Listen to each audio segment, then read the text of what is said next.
다 어디 갔어? 조지아 산업단지 관리자의 목소리가 텅 빈 공장을 울립니다. 한 달 전 트럼프는 말했습니다. 한국 기술자들이 떠나도 괜찮다고. 미국 기술이면 충분하다고 말입니다. 그러나 30일 후 공장은 멈췄고 기계들은 녹슬어 갔습니다. 한국인이 없으면 그 일을 대신할 사람이 없습니다. 현지 뉴스의 한마디가 모든 걸 설명했습니다. 그 순간 워싱턴의 모니터에 이상한 장면이 포착됐습니다. 미국의 그래프는 급락하는데 한국의 그래프만이 수직으로 급등했습니다. 무슨 일이 벌어진 걸까요? 지금부터 미국 산업이 왜 그렇게 한국인을 필요로 했는지 그 당시 상황을 생생하게 들려드리겠습니다. 저는 매튜 콜린스입니다. 백악관 국가경제위원회의 수석 분석관으로 일하고 있습니다. 바로 어제 제 상사인 윌리엄 보좌관이 제게 말했어요. 매튜, 조지아 공장건은 단순 과열 문제라고 보고해. 그의 목소리는 차가웠지만 어딘가 불안해 보였습니다. 저는 모니터에 떠 있는 수십 개의 경고등을 가리키며 반문했죠. 과열이라고요? 보좌관님, 이건 시스템 전체가 멈춰선 겁니다. 한국 기술자들이 철수한 직후예요. 윌리엄은 제 모니터를 외면하며 말했습니다. 그들은 필요 없어. 우리 기술로 충분하다고 대통령께서 말씀하셨네. 하지만 저는 그의 손이 미세하게 떨리는 것을 보았습니다. 이건 단순한 기술적 문제가 아니었습니다. 거대한 무언가가 잘못되고 있었죠. 그날 밤, 저는 사무실에 홀로 남아 조지아 공장의 실시간 데이터를 보고 있었습니다. 미국의 모든 산업 그래프가 추락하고 있었지만 단 하나의 그래프만은 미친 듯이 치솟고 있었어요. 바로 한국의 대체 부품 생산 기업이었습니다. 그때 윌리엄에게서 전화가 걸려왔습니다. 아직 퇴근 안 했나, 매튜. 그의 목소리에는 날카로운 경계심이 묻어났습니다. 데이터가 이상합니다. 저는 짧게 대답했습니다. 그는 코웃음을 쳤죠. 데이터는 해석하기 나름이야. 보고서에 쓸데없는 추측은 집어넣지 말게. 그가 전화를 끊는 순간 저는 확신했습니다. 그는 모든 것을 알고 있다는 것을요. 이것은 사고가 아니라 의도된 재앙이었습니다. 다음 날 아침 긴급 화상회의가 열렸습니다. 저는 결국 보고서에 원인 불명의 과열이라고 적었습니다. 하지만 제 동료 엘레나가 그걸 놓치지 않았어요. 매튜, 한국 기술자들이 남긴 마지막 유지보수 매뉴얼은 확인했나요? 회의장의 모든 시선이 제게 꽂혔습니다. 저는 윌리엄의 눈치를 살폈지만 그는 서류만 보고 있었죠. 그건 중요한 자료가 아니라고 판단했네. 엘레나가 저를 똑바로 보며 말했습니다. 중요하지 않은 게 아니라 누군가 일부러 숨기고 있는 건 아닐까요? 그 순간 제 등 뒤에서 윌리엄의 나지막한 목소리가 들렸습니다. 이 회의 안건은 사고 수습일세, 책임 추궁이 아니라. 회의가 끝나고 모두가 흩어진 뒤 엘레나가 제 자리로 조용히 다가왔습니다. 그녀는 서류 한 장을 제 손에 쥐어주며 속삭였어요. 이거 파쇄 직전에 빼돌렸어요. 한 달 전 한국기술팀이 제출했던 긴급 부품 교체 요청서예요. 서류에는 핵심 제어 밸브, 미국산 대체 불가라는 문구가 붉은색으로 강조되어 있었습니다. 심장이 내려앉는 것 같았어요. 이건 단순 과열이 아니었습니다. 명백한 인재였던 겁니다. 윌리엄은 이걸 알고도 묵살한 거야. 제 머릿속에서 모든 조각이 맞춰지기 시작했습니다. 저는 다시 데이터에 집중했습니다. 하지만 이제 숫자는 비명처럼 들렸습니다. 엘레나가 준 서류가 모든 것을 설명해주고 있었죠. 한국 기술자들은 위험을 경고했지만 백악관은 그들의 경고를 무시하고 그들을 쫓아냈던 겁니다. 그때 윌리엄이 제 사무실로 들어왔습니다. 그는 파쇄된 서류 조각이 담긴 봉투를 제 책상에 던지며 말했죠. 쓸데없는 호기심은 고양이를 죽이는 법이야. 매튜. 그의 목소리는 뱀처럼 차가웠습니다. 이게 마지막 경고일세. 그는 제 어깨를 두드리며 돌아섰습니다. 오후 3시 조지아 공장 현장 관리자인 데이빗에게서 다급한 영상 통화가 걸려왔습니다. 화면 너머 그의 얼굴은 사색이 되어 있었죠. 매튜, 제어 밸브가 완전히 녹아내렸습니다. 이대로면 용광로가 폭발할지도 몰라요. 그의 뒤로 시뻘건 불길이 치솟는 것이 보였습니다. 데이빗, 당장 인부들을 대피시켜요. 저는 소리쳤습니다. 그는 절망적인 목소리로 말했죠. 이미 늦었습니다. 매튜. 한국인들이 아니면 이걸 멈출 사람이 없어요. 통화는 그대로 끊겼습니다. 이것은 더 이상 보고서의 문제가 아니었습니다. 수많은 사람들의 목숨이 달린 문제였습니다. 그날 새벽, 조지아 공장의 모든 시스템이 완전히 다운되었습니다. 비상벨이 백악관 전체를 울렸어요. 윌리엄, 대체 어떻게 된 건가? 대통령께서 찾으시네. 비서실장의 다급한 목소리가 복도를 울렸습니다. 저는 그 순간을 놓치지 않았습니다. 한국 기술팀의 경고 서류를 들고 윌리엄의 사무실로 뛰어들어갔죠. 보좌관님, 이게 단순 과열 문제로 보이십니까? 그는 저를 노려보며 으르렁거렸습니다. 지금 나한테 반항하는 건가, 매튜? 그의 뒤편 스크린에는 조지아 공장의 CCTV 영상이 속수무책으로 꺼져가고 있었습니다. 저는 그의 책상 위 인터폰을 눌러 조지아 현장과 연결했습니다. 스피커 너머로 데이빗의 절규가 터져 나왔죠. 폭발까지 30분도 안 남았습니다. 모두가 죽을 겁니다. 윌리엄의 얼굴이 하얗게 질렸습니다. 저는 그를 똑바로 보며 말했습니다. 이 사람들의 비명도 보좌관님이 말씀하신 노이즈입니까? 그는 아무 말도 하지 못했습니다. 그 순간 저는 마침내 찾아냈습니다. 그가 숨기고 싶었던 진실의 가장 깊은 곳으로. 그것은 단순한 오만이 아니었습니다. 더 추악한 무언가가 숨겨져 있었습니다. 윌리엄은 떨리는 손으로 인터폰을 끊으려 했습니다. 저는 그의 손을 막았습니다. 그리고 그의 눈을 보며 차갑게 말했습니다. 이 사태를 막을 방법은 단 하나뿐입니다. 제가 직접 조지아로 가겠습니다. 그는 믿을 수 없다는 표정으로 저를 바라봤습니다. 자네 미쳤나? 이건 명령 불복종이야.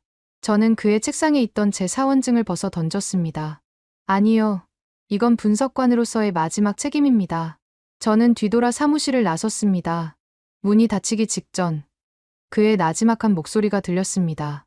살아서 돌아오지 못할 걸세. 조지아 공항에 도착하자마자 현장 관리자 데이빗이 저를 맞았습니다. 그의 얼굴은 절망 그 자체였죠. 매튜, 와주셔서 감사합니다. 하지만 이제 너무 늦었는지도 모릅니다. 그는 텅 빈 공장을 가리키며 말했습니다. 저길 보십시오. 영혼이 빠져나간 거인 같습니다. 저는 그의 어깨를 잡고 물었습니다. 데이빗, 한국 기술자들은 아무 말도 없었나요? 그는 고개를 저으며 말했습니다. 아니요. 그들은 끝까지 책임을 지려 했습니다. 이건 규칙이 아니라 약속이라면서요. 약속이라는 단어가 제 심장에 박혔습니다. 데이빗과 함께 공장 내부로 들어서는 순간 윌리엄의 부하 마이클이 우리 앞을 막아섰습니다. 매튜, 여긴 자네가 있을 곳이 아니야. 그의 옆에는 건장한 남자 2명이 서 있었죠. 비켜, 마이클. 이건 이제 백악관만의 문제가 아니야. 제가 소리치자 마이클은 비웃으며 말했습니다. 윌리엄 보좌관님의 마지막 배려일세. 곱게 돌아가는 게 좋을 거야. 그는 데이빗을 향해 턱짓을 하며 덧붙였습니다. 이봐, 당신도 가족이 있지 않나. 괜히 엮여서 험한 꼴 보지 말고. 데이빗의 얼굴이 하얗게 질렸습니다. 마이클이 사라진 뒤 데이빗은 저를 공장 깊숙한 곳으로 이끌었습니다. 그는 떨리는 목소리로 말했죠. 사실 한국인들이 떠나기 직전 제게 무언가를 남겼습니다. 그는 낡은 캐비닛을 열어 먼지 쌓인 설계도 한 뭉치를 꺼냈습니다. 그들은 이걸 마음이라고 불렀습니다. 저는 설계도를 펼쳐 보았습니다. 그곳에는 기계의 언어가 아닌 손으로 직접 쓴 메모와 그림들이 가득했습니다. 데이빗, 이게 대체 뭐죠? 그는 제 눈을 보며 말했습니다. 그들은 말했습니다. 기계가 말을 듣지 않을 땐 기계의 마음을 읽어야 한다고요. 폭발까지 10분. 관제실의 경고음이 심장을 찢을 듯 울렸습니다. 설계도는 암호와 같았죠. 데이빗이 절망적으로 소리쳤습니다. 젠장, 알 수가 없어. 이건 그냥 낙서잖아. 그때 설계도 한 구석에 적힌 작은 한글 메모가 눈에 들어왔습니다. 아리랑. 저는 곧장 엘레나에게 영상 통화를 걸었습니다.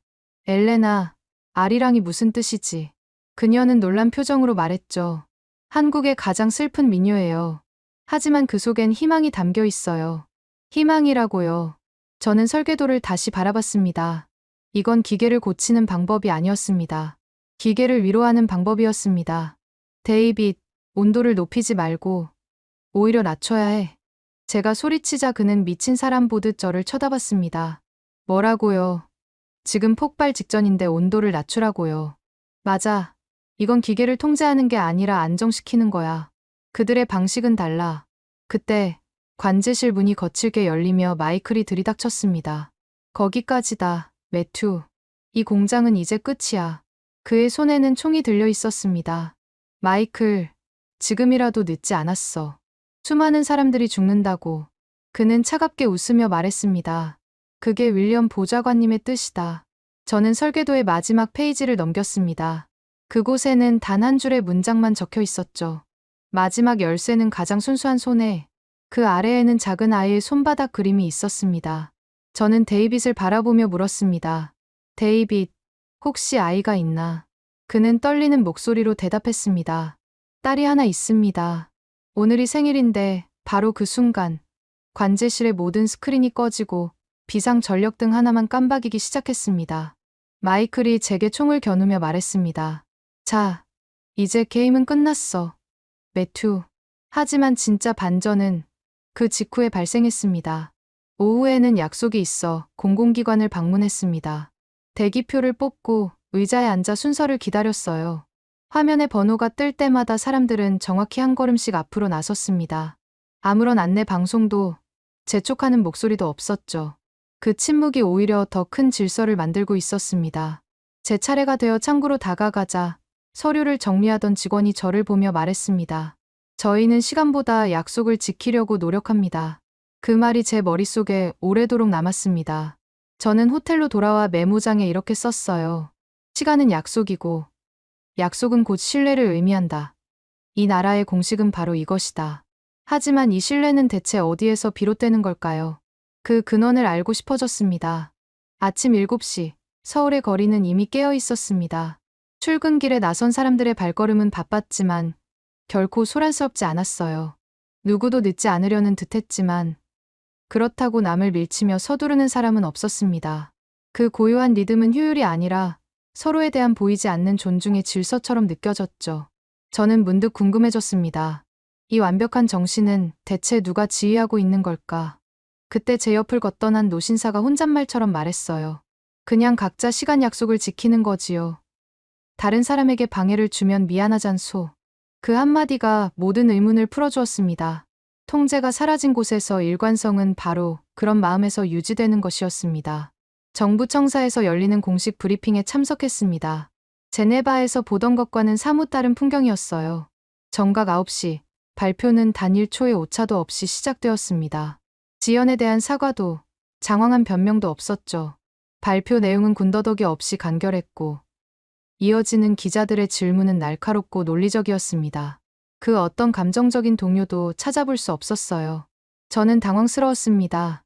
왜 이렇게 조용한데 이렇게나 강력한 설득력을 갖는 거지? 제 옆자리에 앉은 한국인 기자가 제 표정을 읽었는지 미소를 지으며 속삭였습니다. 여기서는 큰 소리를 내지 않는 것이 신뢰를 지키는 가장 좋은 방법이거든요. 목소리를 높이지 않아도 신뢰가 생길 수 있다는 사실이 놀라웠습니다. 그날 오후 본사에서 또다시 지시가 내려왔습니다. 이메일은 단호한 명령조로 가득 차 있었어요. 한국의 시스템을 과도하게 미화하지 마. 보고서의 균형을 맞추도록 해. 알겠나? 저는 답장을 쓰려다 말고 잠시 멈췄습니다. 균형이라는 단어가 이상하게 낯설게 들렸죠. 지금 제 눈앞에 펼쳐진 이 사회의 균형은 누군가의 의도적인 계산이나 조정이 아니었습니다. 그것은 수많은 사람들의 자발적인 신뢰가 쌓여 만들어진 무게추였어요. 균형이란 것이 조정이 아니라 자발성의 결과일 수도 있다는 생각을 처음으로 하게 되었습니다. 저는 한참 동안이나 모니터 화면만 바라보았습니다. 제 가치관이 흔들리고 있었죠. 지하철이 잠시 기술적 문제로 멈춰 섰습니다. 곧 안내 방송이 흘러나왔어요. 현재 운행이 지연되고 있습니다. 승객 여러분께 불편을 드려 대단히 죄송합니다. 저는 순간적으로 사람들의 불평과 아우성을 예상했습니다. 하지만 그 누구도 불평하지 않았어요.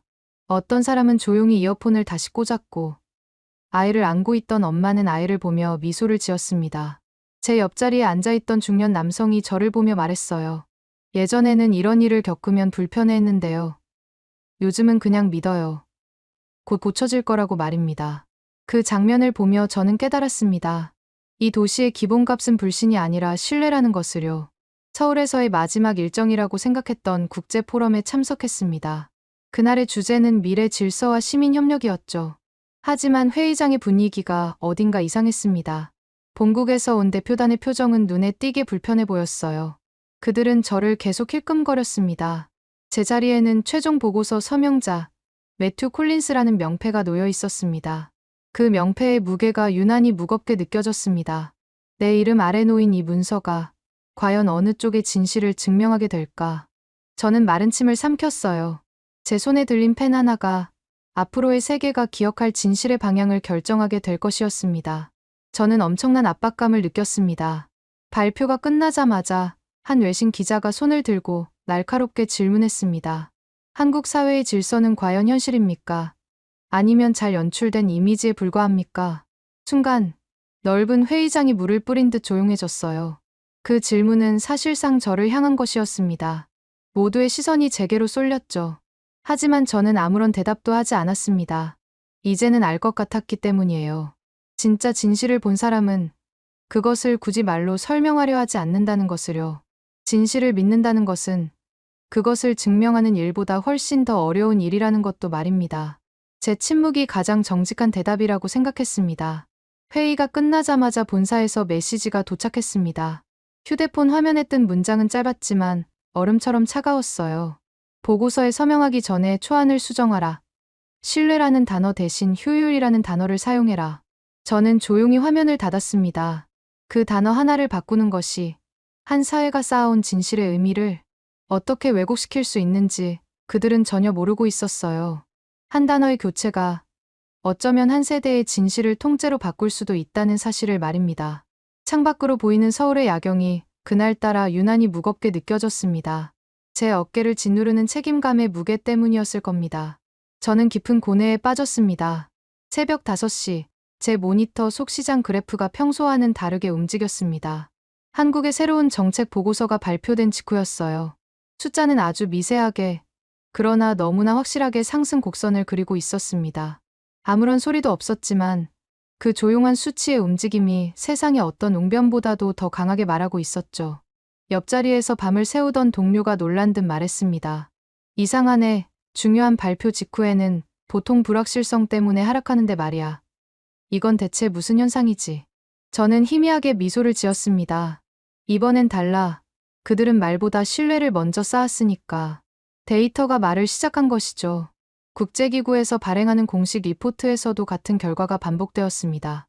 공공신뢰지수, 행정의 효율성, 시민들의 협력도, 모든 수치가 꾸준한 상승세를 보이고 있었죠. 이것은 더 이상 감정적인 해석의 영역이 아니었습니다.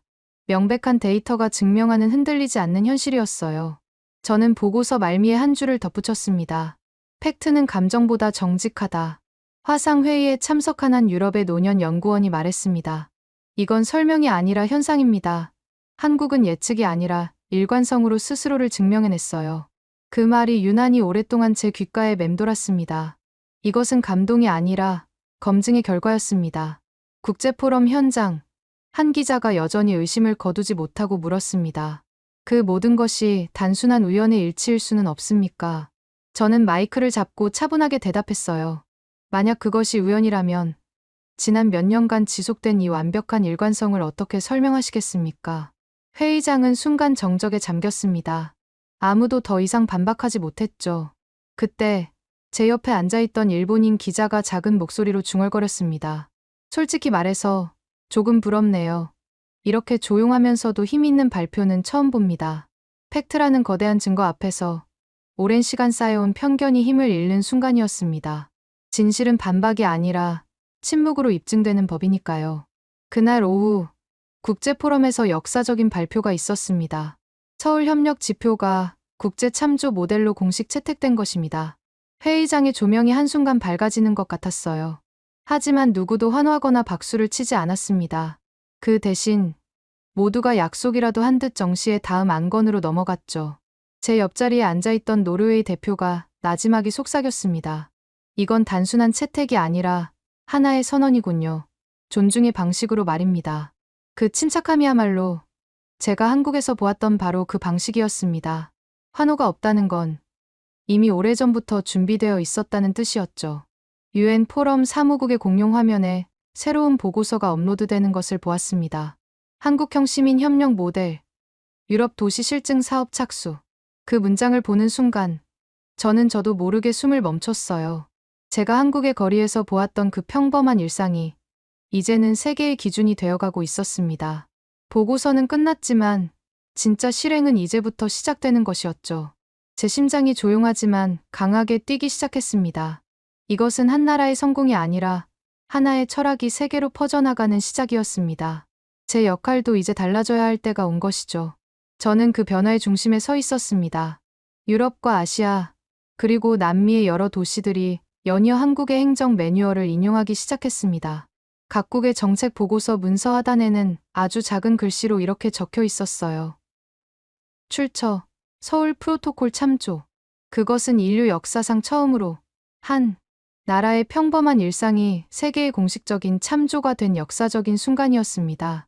세계의 기준이 이동하는 것은 이처럼 요란한 선언이 아니라 아주 조용한 인용으로부터 시작된다는 것을 저는 깨달았어요. 그 작은 문구 하나가 앞으로의 세상을 바꾸게 될 겁니다. 저는 그 변화의 첫 목격자가 된 셈이었죠. 그 사실에 가슴이 벅차올랐습니다. 본국의 싱크탱크 회의실, 놀라운 광경을 목격했습니다. 제가 오래전 한국에서 작성했던 보고서의 문장들이 다른 사람의 발표, 자료 속에서 인용되고 있었어요. 시스템은 효율보다 존중으로 움직일 때 더욱 강해진다.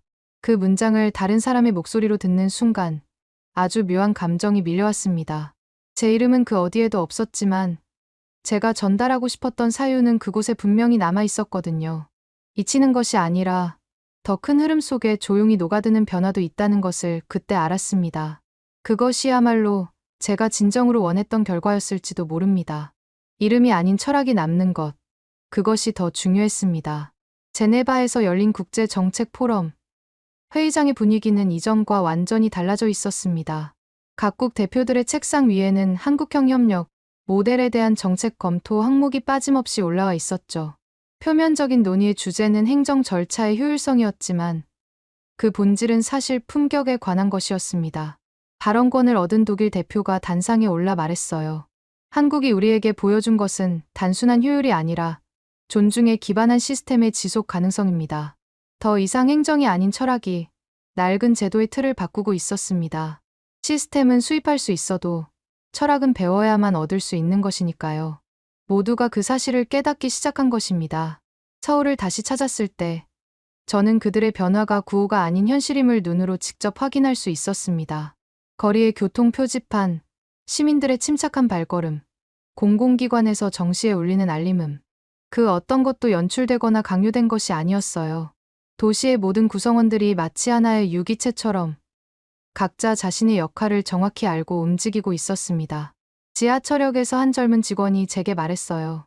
예전에는 출퇴근 시간이 정말 혼잡했는데 이제는 다들 스스로 속도를 조절해요. 그게 서로를 위한 배려니까요.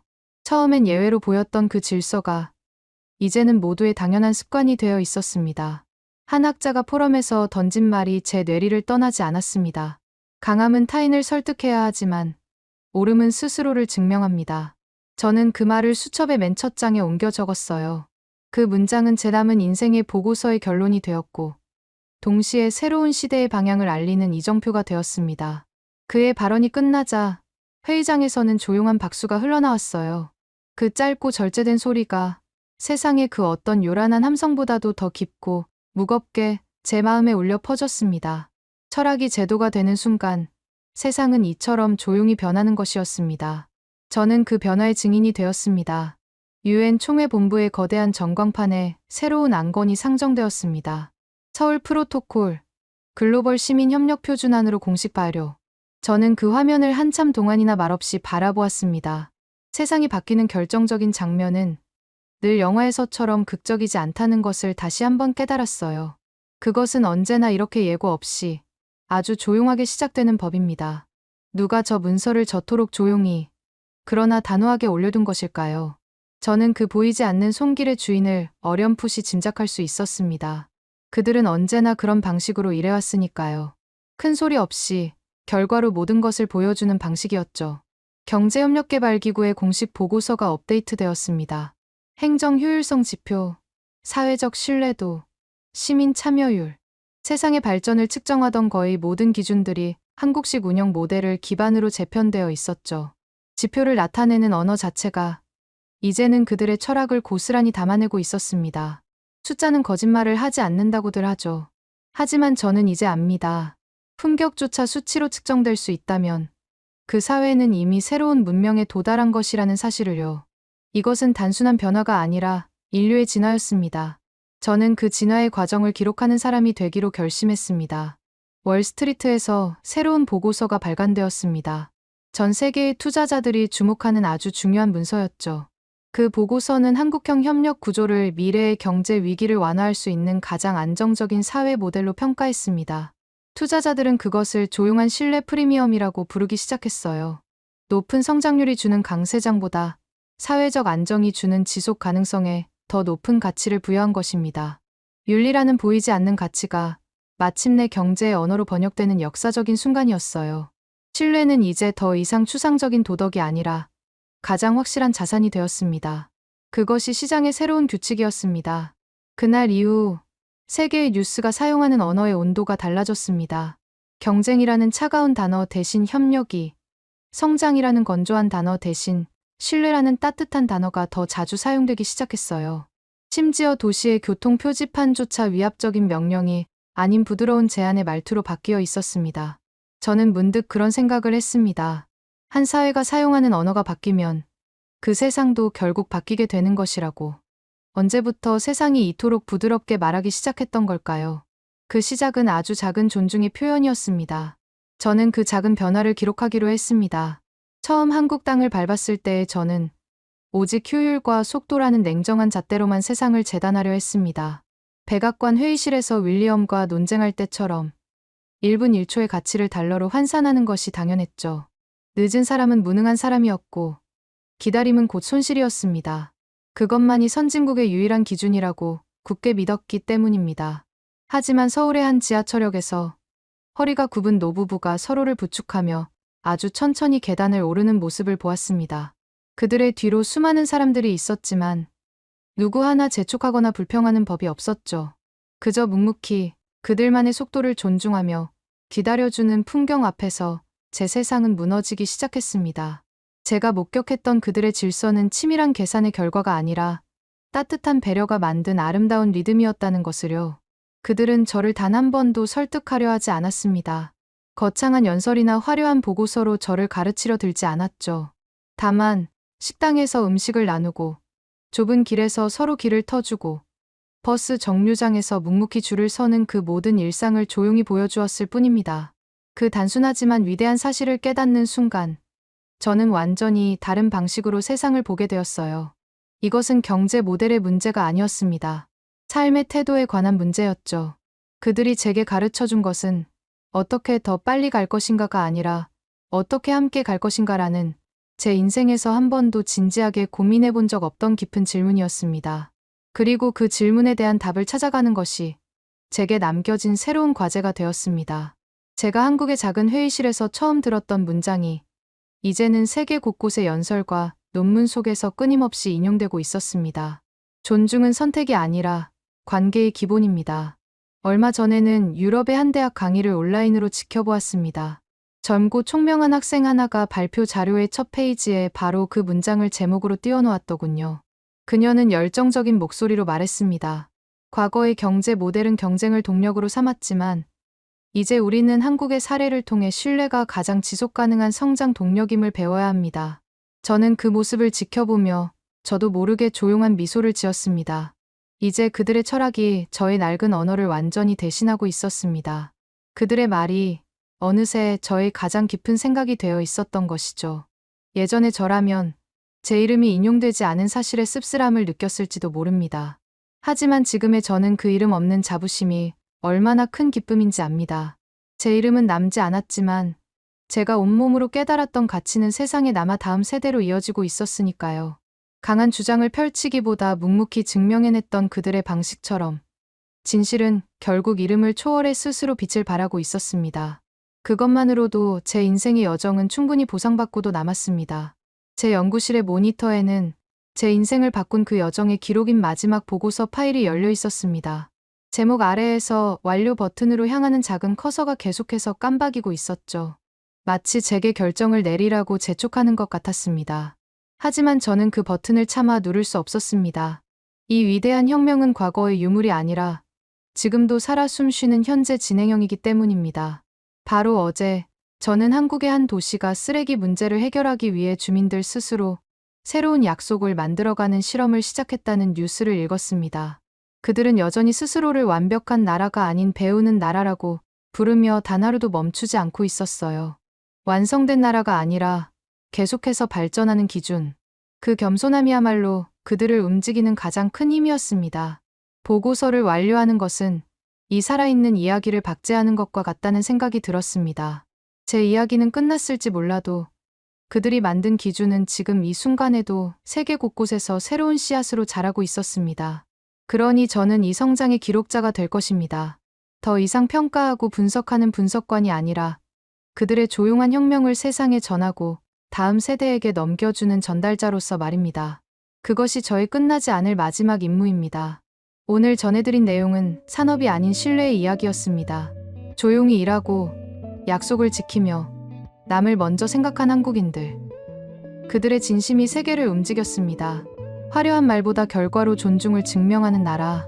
그게 바로 대한민국입니다. 다음 이야기를 먼저 받아보시려면 좋아요와 구독 부탁드리며 오늘도 자랑스러운 하루 되시길 바랍니다. 감사합니다.